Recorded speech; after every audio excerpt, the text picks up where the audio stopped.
overall definition and screen, the overall screen that you have to pass is this is something that you are putting aside, it's off the mind, as you say, right? Different levels of off the mind. So something that you already decided, even if it's not designated for a prohibited use, if it's in your mind, it's something that you're putting aside because of the expensiveness and the rarity of whatever, that would seem to meet the overall definition of off the mind. So you're defending the Machmir Peskim and attacking the Alter Rebbe's position. Questioning. Okay, I use a strong term. Yeah, I don't want to attack the Alter Rebbe. You are questioning the position. Yeah, just wondering. It is a good question. It's a very good question. If it's off your mind, it's off your mind. What difference does it make how it's off your mind? And that's really the argument of the stringent opinion. That's what they're saying. You don't plan on moving this on Shabbos. You don't plan on moving this during the week. So it's completely off your mind. So why on earth would it not be Muksa? On the other hand, somebody maybe want, before I say an attempted response, anybody want to think of something? How do we defend this argument against this argument? Sounds like a very strong argument. Well, but I would say that the possible pushback on my own comment would be that there's a very strong, if you can't use it for a prohibited thing, then there's an overarching, that's sort of overarching the issue of your own subjective idea of putting of off the mind based on expensiveness, that if it can't be used, I'm sorry, if it can be used, I'm sorry, for its basic purpose. Reframe or just state I don't know. exactly the question is? I don't know.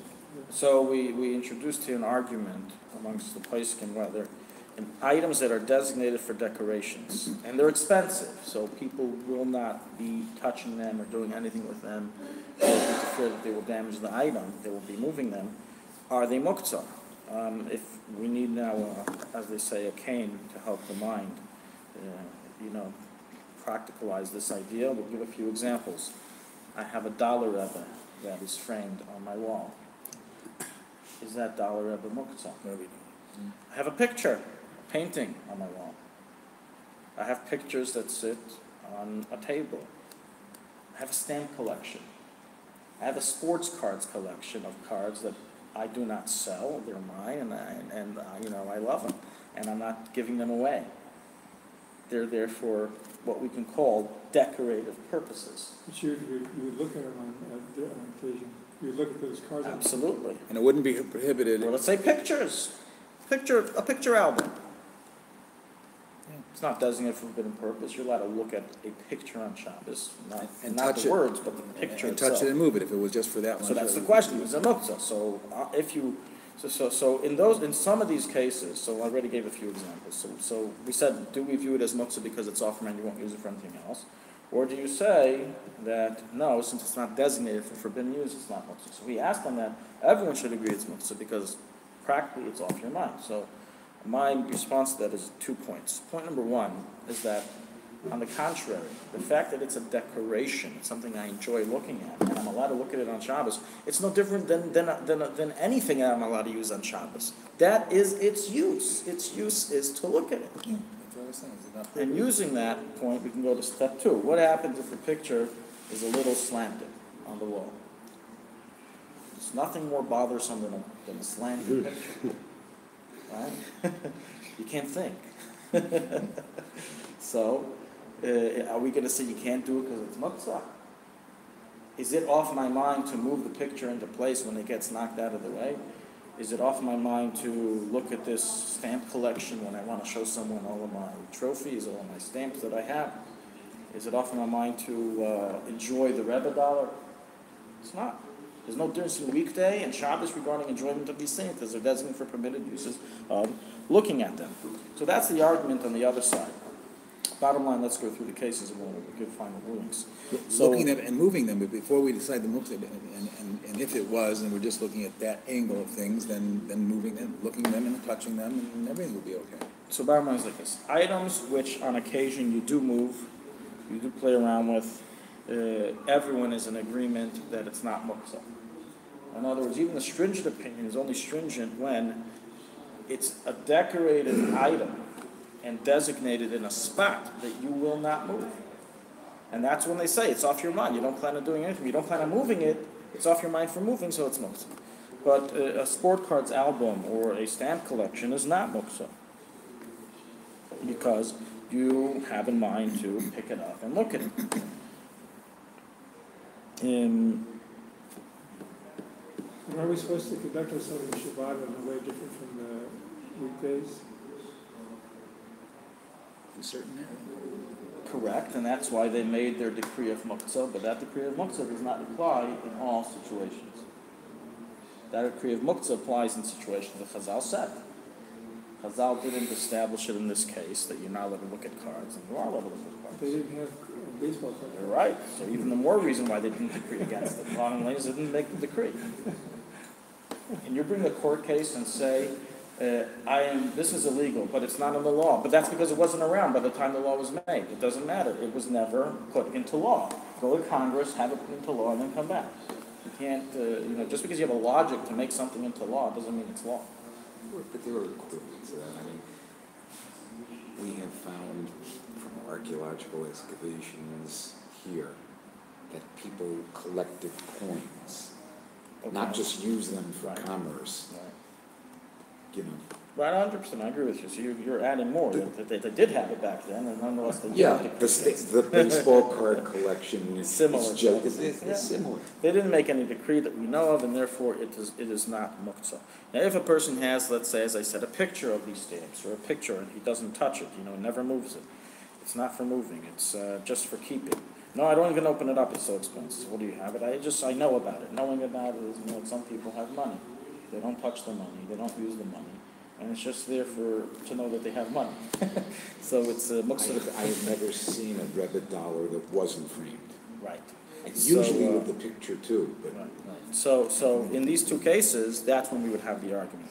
Likewise, as I said, a Rebbe dollar, we would have that argument. Again, the Alter Rebbe's approach, which is, as other places can learn from the Alter Rebbe, is that it is not muktzah, because it is designated for enjoyment, for looking at, for decoration. Therefore, these items would not be muktzah according to him, but others would say that they are muktzah. You could argue that the Alter Rebbe was biased about the Rebbe dollar. Well, it doesn't matter which Reb is on the dollar. It can be a picture of the gruff or all we care.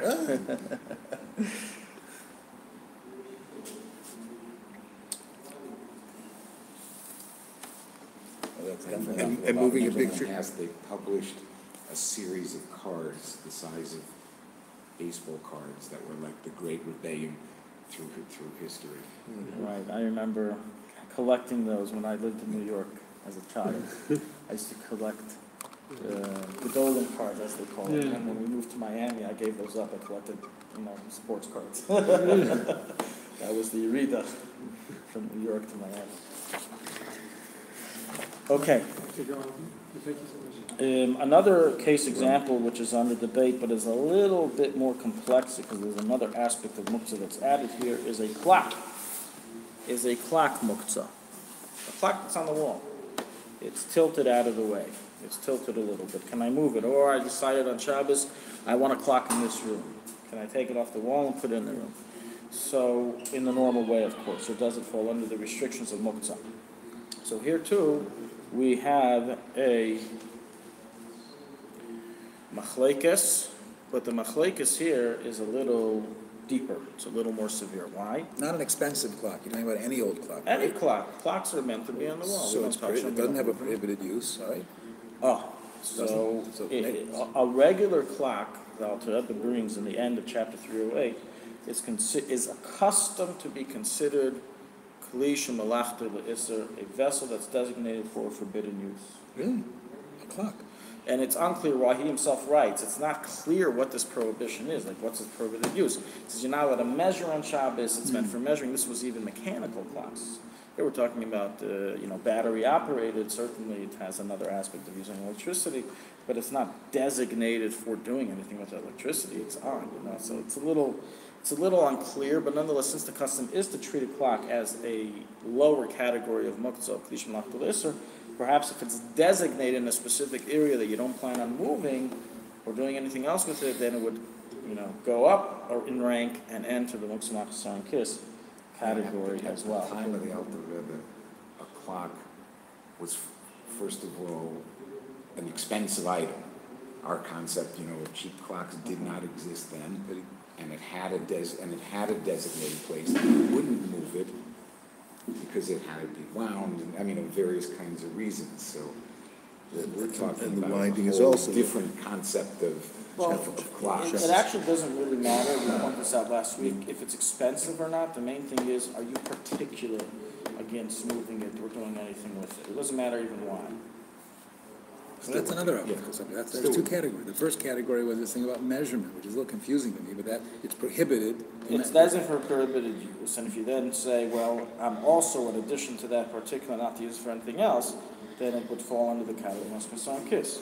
So that's where a clock would be a little bit different than a picture. So by the way, measuring them, looking at a clock and using it to No, you can look at a clock, that's not a problem. to measure when you're going to mincha or measure when you're getting up. To arrange the time, So what's prohibited about it fix the then? time. Right, the Alter Rebbe himself writes, it's not clear what the exact prohibition is. He writes those words. It's not a clear prohibition. What it is, we're going to go through this eventually. It's in the end of Shinto. The custom, people are accustomed to do things. The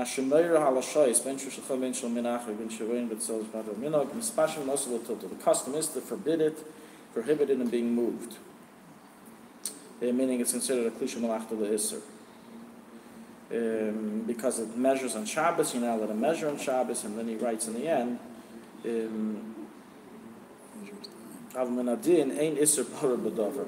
but from the level of law, there is no clear prohibition in this matter. Not that it's in the. Why is it not like like a flame, a lamp that you would go to turn it? A clock also, you might want to wind it up. Well, a lamp that is on, you're right, is considered klisha malachta l'isur because it's designated for turning on and turning off. A clock, once the battery's put in, you don't plan on touching it until that battery dies. So if you have a good battery, it can be there for 2-3 years. I'm talking about the Alter Rebbe's time. It was mechanical. Right, you would have to wind it up. Yeah. What's So the issur in just that? like What's the issur in that? there's no issur, It sounds like you're measuring, but it's not really measuring. no? No. That's what he writes. It's not a clear issur. It's not really measuring. It's funny, a lot of people in Chabad are mocking not wearing the That's wristwatch. not because of Muksa. It's because It's because of of Muksa. Carrying. Not because of Muksa. And you mentioned about a picture on the wall. A picture on the wall you can straighten? According to the Alter Rebbe, you could. It's less stringent under the clock case. There's no reason to say it's designated for forbidden use. What's forbidden about the picture? Now, if Right. these pictures I plan on selling, then absolutely it's designated for forbidden use, and absolutely you're not. Absolutely it goes up to category 1.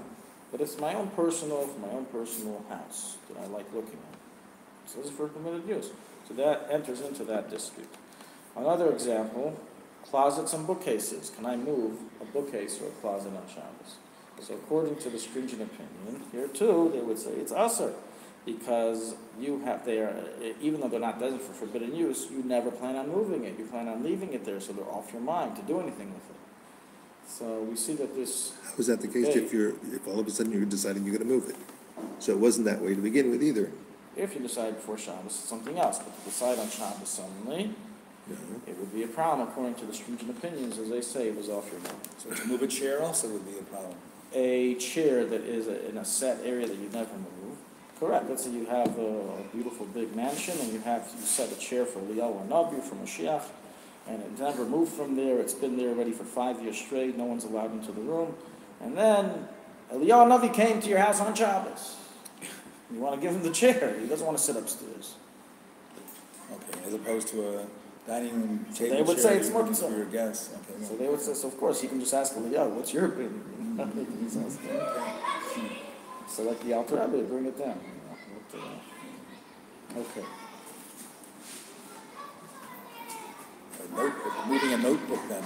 A notebook that you didn't plan on moving? Notebook we already said is a problem. You don't have anything written on it. Okay. Or how about a Another book? case example, matzah. Matzah back in the day used to be poor man's bread.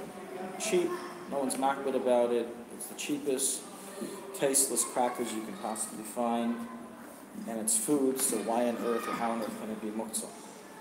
is the least pushed off from your mind. However, today, matzah is very expensive. It's a very expensive item, commodity. And not only that, it's designated to be eaten only on Pesach. We don't eat hand-baked matzahs during the year, either due to the expense. When you buy matzahs in Adar or Nisan for Pesach, you're going to be eating it during Adar. Forget about the 30-day minhag that we don't eat, that many are accustomed, including Lubavitch, not to eat matzahs within 30 days. Let's say that didn't exist. You would honestly take that 10-shekel piece of flatbread and eat it, when you could just have a cracker or real bread for No, it. I'm thinking about like the Yehuda brand kosher matzahs that people do on Shabbos. That's something else. That's something. I'm not talking. I said explicitly handmade. Handmade. Designated for Pesach. Okay, got So we have a general rule that food never becomes muksa. We've already said that a few times. Food is never off someone's mind. On the other hand, so this is the final halacha regarding this matter. Regular matzahs, that's not designated for the Seder night, even though you're accustomed not to eat it, let's say within 30 days, or you're just not going to eat it because it's expensive and you're saving it for Pesach, or there's no reason to eat it, I don't like it, why would I eat it before Pesach? They are not muksa. They are not muksa as they follow the regular rule of food. Food never becomes muksa no matter what. However, matzahs mitzvah, those matzahs that are designated, the Kohen Levi Yisrael were baked and designated specifically for the night of Pesach, the Seder, and you are particular not to give it to anyone to eat, and you're particular not to do anything with it, then they become muktzah when? Only on Shabbos Erev Pesach. Like this year Shabbos falls on Erev Pesach. If Shabbos falls on Erev Pesach, such matzahs are muktzah. Why? Because even though we have a general rule that matzah isn't muktzah, food is never muktzah, sorry. Over here, when Shabbos falls on Erev Pesach, there's a prohibition to eat matzah. From the letter of the law. So now we have something designated for forbidden use, and you're not going to give it to your kids or to anyone else because it's designated for tonight. You're not going to give it to anybody. Therefore, it will be considered muksa chasan kiss. Okay. And aside from the fact that you wouldn't eat it anyway because of the 30-day rule, right? Yes, but for us, since our not eating of matzah during 30 days is only a minhag, and we would, in a time of need, eat it, and we would, give our kids to eat it, because even on Erev Pesach, you can give your kids under age of chinuch to eat it. Therefore, certainly it is not muksa and it's not a problem. What do you do if you took out a Sefer Torah, they brought it to the table on Shabbos, and a word was missing, or a vav was written too short? It looks like they called up a 5, 6, 7-year-old to come read it, and he read the vav as a yud. What do you do? Or he read the yud as a vav, it was too long. Instead of Yaakov, he read Vakov. As a muksa issue, what's the muksa? Oh, so obviously the Sefer Torah is possible.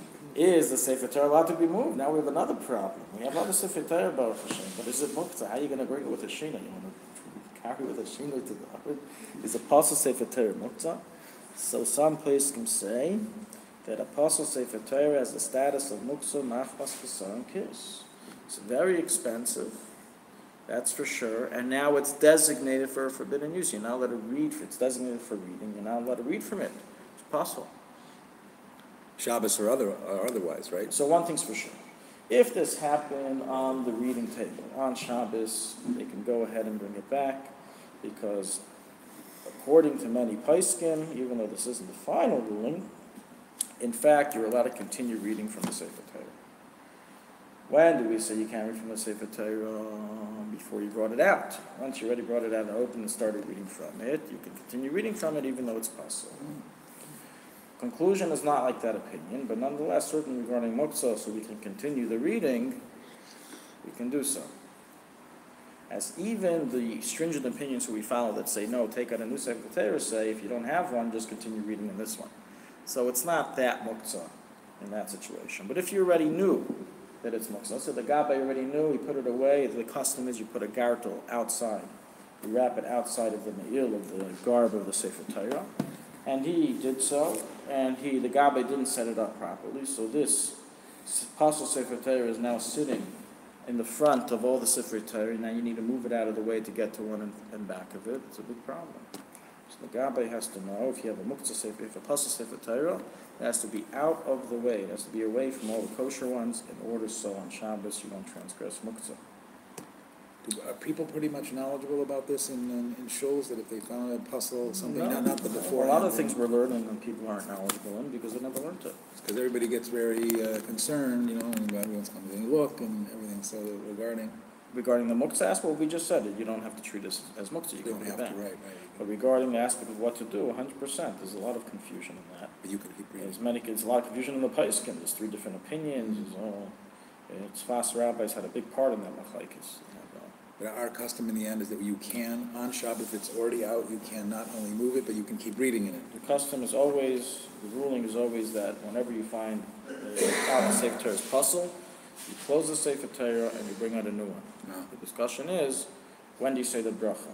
You say the bracha achreina, the birchas HaTorah, before you close the puzzle Sefer Torah, or do you take out a new one, continue reading, and say it then? So then there's different opinions, and there's different aspects in the final ruling. We're not going to go into now; it's not relevant to us. But that is certainly the halacha. That is, you have to take out a new one. What was the case where you just mentioned that allows it to not be muksa because you can keep reading in it? If we said in case you don't have a kosher Sefer Torah available, everyone Another can one. continue reading from it. I got Because it. some opinions say even the Chatchila can continue reading from it. Okay, got it. The Rambam is of the opinion that a puzzle Sefer Torah is kosher for reading Kriyas Torah. While it doesn't have the kedusha of the Sefer Torah that's explained in Yeridayah, so it's kosher for reading. A puzzle, no, This ruling of the Rambam is not accepted by halacha, but nonetheless, as I said, we do join it to the continuing of the reading if, in a case that you found an invalidation in it. It's okay to keep reading, but what is a puzzle for? Similar to a kain that was working in the Beis Hamikdash, and they suddenly discovered that he has a mum, and this mum he had the whole time. All of his avodah till the discovery is kosher. Why? We know he had this mum already for a year. Didn't suddenly happen today, right? Doesn't grow overnight. Nonetheless, we follow the time of discovery, and it doesn't retroactively invalidate.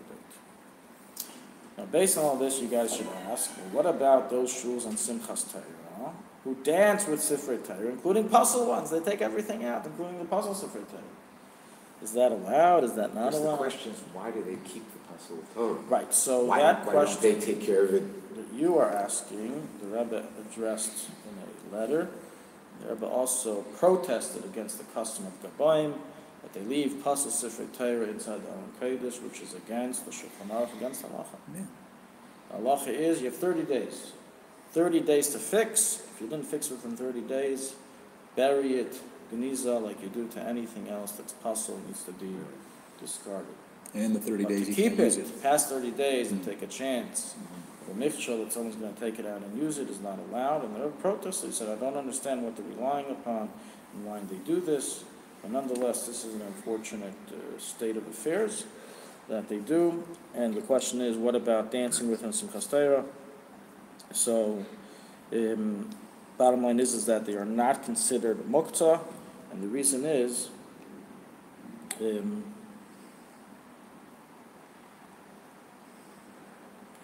Designated use. well, we know beforehand, the purpose of the Sifrei Torah on Shabbos is for dancing with him. We knew beforehand we're going to be using it Simchas Torah, yeah. on Simchas Torah. Yeah. And therefore we're going to be using for this purpose. Yeah. And therefore it's not considered off our minds, even though it's possible. That's what you can say. Even though it's possible. Even though it's possible, yeah.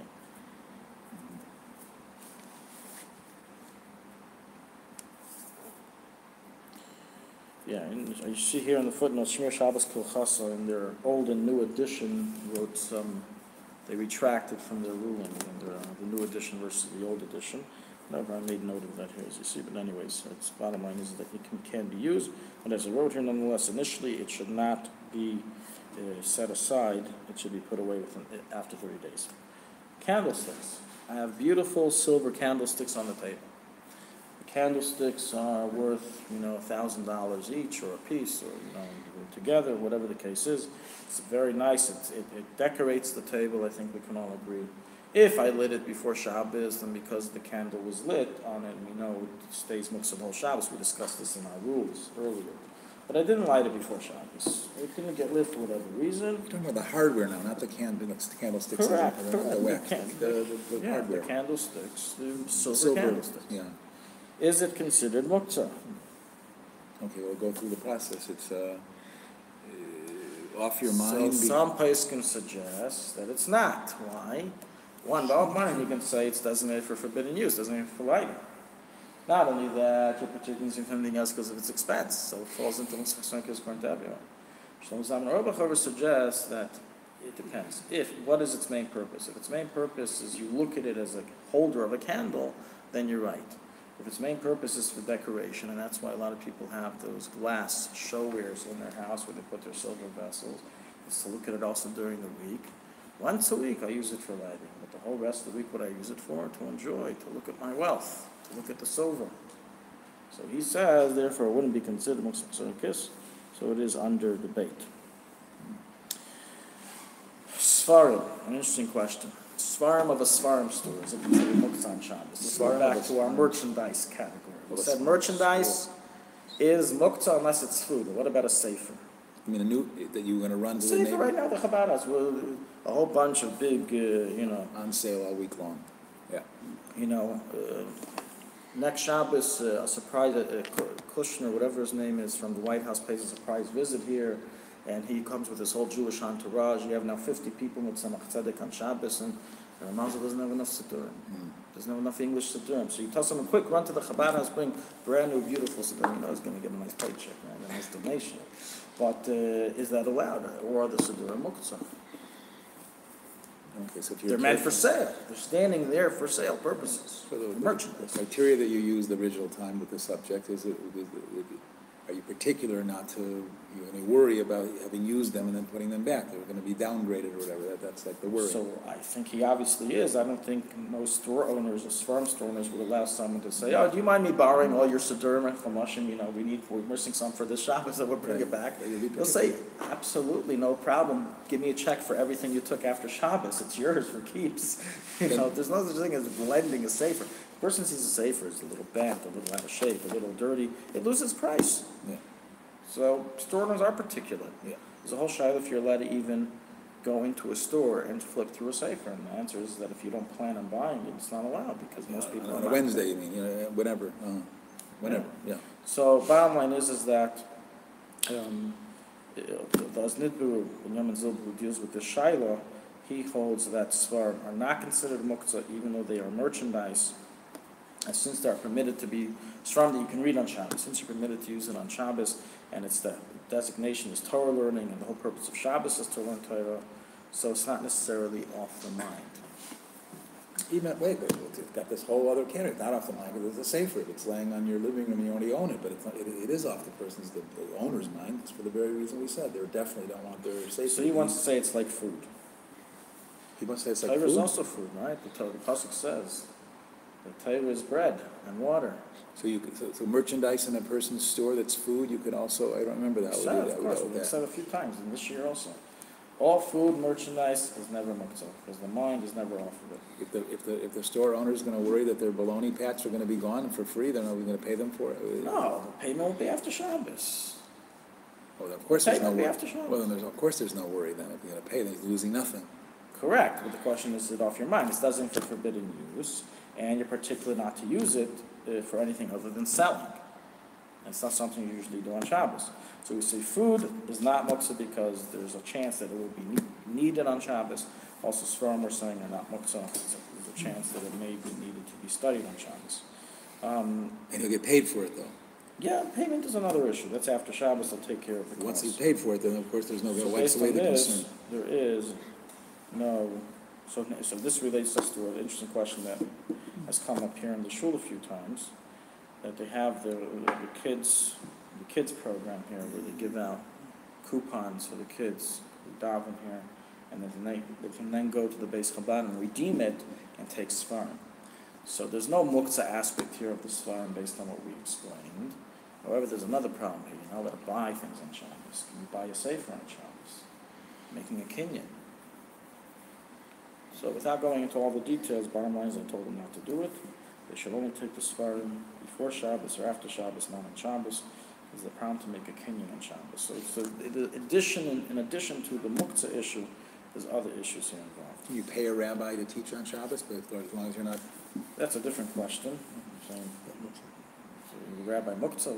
No, but meaning the issue of Your question is already a question that's discussed in Siman Shin Vav 306 regarding doing business on Shabbos. And there it's explained that ideally you can't, but if it's behavla, it's muksa. So if this rabbi teaches also on Shabbos and also during the week, then you can give him one salary for both Shabbos and during the week. But you can say that here in Israel, most communities are machmir, and that's why they don't pay their rabbis, because they say the rabbi's only really doing anything on Shabbos, and on Shabbos you can't do business. That's how they get out of supporting the rabbi, and that's why the situation with rabbinical leaders of communities is not as it should be. So you didn't bring up the redeeming issue about the sparring because of a muksa reason. You said that you were bringing it up as just a side point. Additional, yeah. The business thing. Clothing. Person, needs a coat, needs a sweater, and their mom happens to own a shop.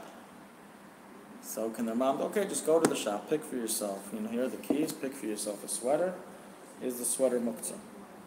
So the answer is that if they're particular not to, if they're particular to not allow people to do a very famous scam that's done quite often by the dishonest, in which they purchase an item, they know the law allows 14 days to return, they need it for a wedding, they purchase a tuxedo, and then they come back 2 days later after the wedding, listen, I decided it's not for me, I don't need it anymore. People in particular are against clothing being worn because they're afraid damage may happen to it, which is usually the case. Then it would be muksa machas chasar and kiss. It's a big problem. It is not allowed to be used. I suppose if the mom who lending it to the neighbor's child would be a better example, because the mom would be motivated maybe beyond her worries of it being used. She wants her kid to have a nice new sweater. But the neighbor's kid, not so concerned about it. Yeah, but it's still off her mind. She doesn't usually expect that to happen, so that's why we're considering it muksa. Okay, that's the end of this category. The esrog we, I believe, discussed in other classes. If an esrog is muksa or not. We're going to go now straight to muksa machas iser, or klisha malachta iser. That's our next category, which is an offshoot of the previous category, just downgrading it one level, one aspect, as we will explain. So let's see this inside.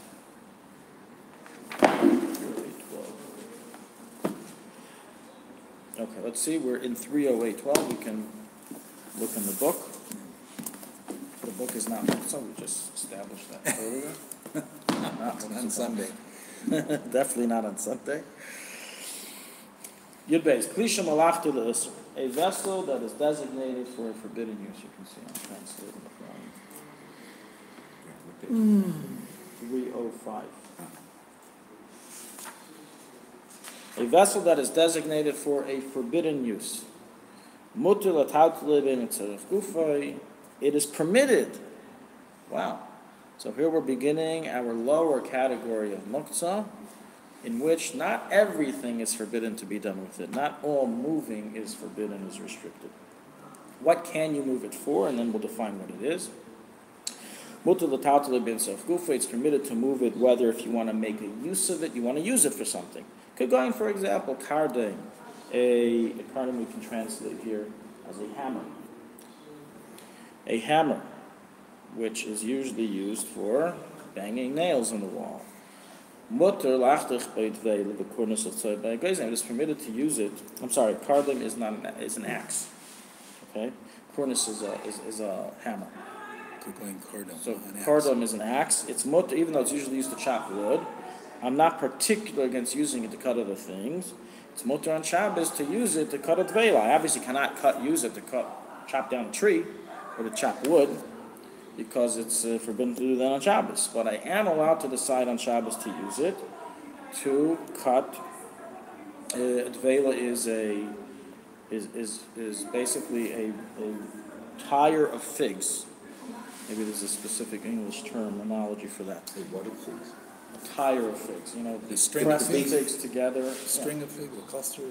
It's like a huge round cluster. Yeah. You never saw it? In the shuk they have it. Yeah, but they just cut it at the top and then you... So you can use an axe, chop it open.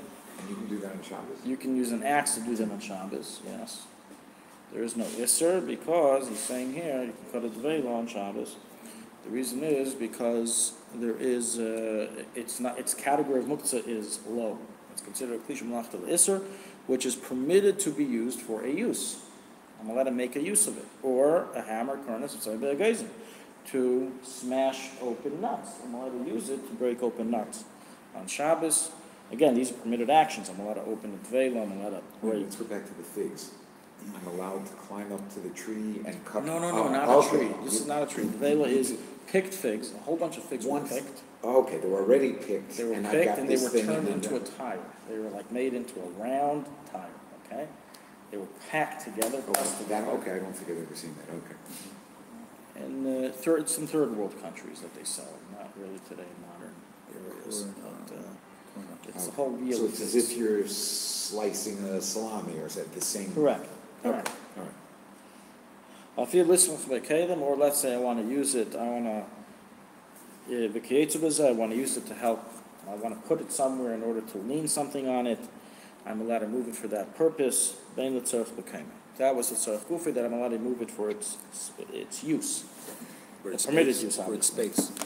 The next one, ben tzarech mekayma, and also I'm allowed to use it. Another permissible usage of such an item is for its space. If the hammer or the axe is on the table, I want to put something down, I want to set up the Shabbos table, it's Friday night, the Shabbos morning, I'm allowed to take it off with my hands and get rid of it. Someone say, but what are you doing? It's Muksa. The answer is correct. But what category? I didn't know there were categories. Now you know. This is called Klisha Malachta L'Isser. It is one of the most lenient categories which permits moving Muksa for the sake of the space. So what then is the restriction? I can move it to use it. I can move it for its space. What's left? You can't What's use it restricted? for prohibited use. That's not because of Muksa, that's because I can't do the prohibited use. It's not nothing to do with Muksa that I can't use the axe to chop wood. Okay, well, certainly, an obvious answer would be, that maybe too obvious, you can't move it to go do the prohibited thing, you can't take it up to do that. However, to move it for the sake of the vessel itself, I left my axe in my front porch, and I know in this neighborhood, everything you leave outside of your front yard disappears very, very quickly. I know it's going to get stolen. Can I move it to prevent my hammer from getting stolen? Lost. Yeah. Whether rain or stolen, either way. Rain, stolen, whatever it is. Yeah. Okay. I left it outside. Before Shabbos, I was working. I left on my front lawn a hammer, and say you're living anywhere in the States, pretty much you have to worry that some guy's going to walk by, see a hammer, pick it up and take it. Take it with him. So if you want to move it for it to prevent loss, that is where the restriction comes in. Then it's considered a muksa and it's not allowed to be moved. Let's say I have an item that if it falls, it can break. So I'm not allowed to move it out of the way in order to prevent it from falling and breaking. So I have a hammer. And I don't want the hammer to fall on my tile and break my tile. I'm doing it in order to save from damage. I cannot move it. I left out something in the sun, and the sun is going to ruin it. It's going to peel off its paint or whatever it is. It can break the item. I'm not allowed to move it to save it from that damage. Usually, he wants to move it to the area of shade. Okay, like usher. The bottom line is that the permissible uses of a muksa of klisha malachta l'isser is for its use or for its space. The forbidden use movements are when you want to move it to save from damage that will occur to it for whatever reason why that damage would occur. Sun, rain, stealing, etc. I would think that would be more permissible than moving it for its plate, to moving it out of the way to use it as to put something in its place. You're asking why did the Chachamim specifically enact the restriction on that? And the answer is because it's more rare. It's more rare in such a case. They wanted to go up in level, what's closer to my mind? To move it for its use, to move it for its space, or to save it from damage. Items getting in your way happen all the time. Oh, yeah? Okay. Needing to use an item for other purposes happen all the time. But an item enters a situation that it can have potential damage is a little more rare. That's my theory. Okay. the